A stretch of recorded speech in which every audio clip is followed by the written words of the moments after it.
অল্পের জন্য রক্ষা মধ্যপ্রদেশের মুখ্যমন্ত্রীর মন্দসৌরে হট এয়ার বেলুন ওড়ার আগেই আগুন। হট এয়ার বেলুনে ছিলেন মুখ্যমন্ত্রী মোহন যাদব। অল্পের জন্য রক্ষা পেয়েছেন মধ্যপ্রদেশের মুখ্যমন্ত্রী। ঠিক কি হয়েছিল জানবো, মৈত্রেয়ী রয়েছে আমার সঙ্গে। মৈত্রেয়ী,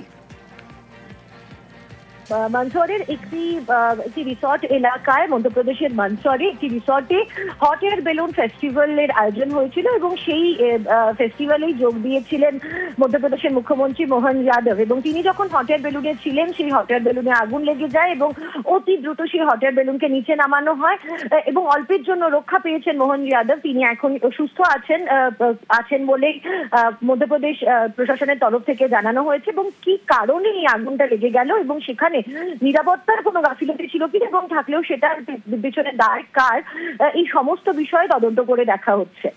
ধন্যবাদ মৈত্রেয়ী।